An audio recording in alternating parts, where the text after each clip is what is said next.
आज जिल्ह्याचे आपल्या जिल्ह्याचे नेते शिवाजीराव कर्डिले साहेब यांचं आज सकाळी दुःखद निधन झालेलं आहे। खरं तर जिल्ह्याच्या राजकारणामध्ये आणि विशेषतः नगर तालुका बुरानगर असेल, सरपंच पदापासून ते मंत्रिपदापर्यंत सध्या ते जिल्हा सहकारी बँकेचे चेअरमन म्हणून त्यांच्या नेतृत्वाखाली आम्ही सर्वजण काम करत होतो।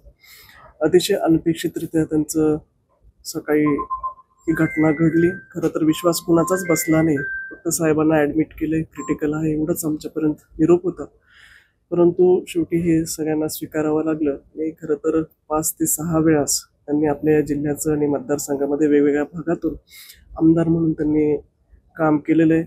अतिशय संघर्षमय त्यांचा हा संपूर्ण जीवन प्रवास होता। समाजकारण, राजकारण, सहकार क्षेत्रामध्ये आणि प्रशासनावर एक उत्तम पकड असलेला नेता आणि स्पष्ट वक्तेपणा असेल आणि त्यांच्या जाण्यामुळे निश्चित खूप मोठी आमच्या जिल्ह्याची उणीव किंवा पोकळी ही कधी न भरणार आहे। सगळ्याच क्षेत्रामध्ये त्यांचा दबदबा होता।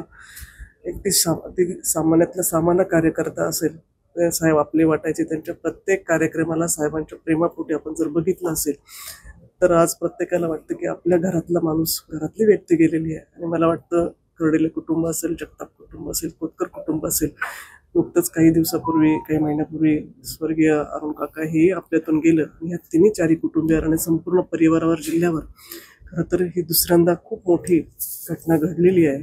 याच्यातून कधी ना उणीव कधीच भरून येणार नाही।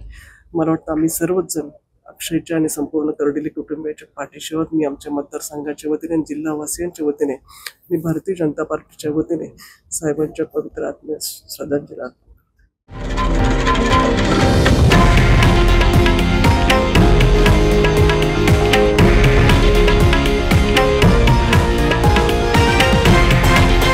हे आहे देशातील नंबर 1 न्यूज नेटवर्क आणि आपण पाहत आहात TV9 मराठी, एकमेव।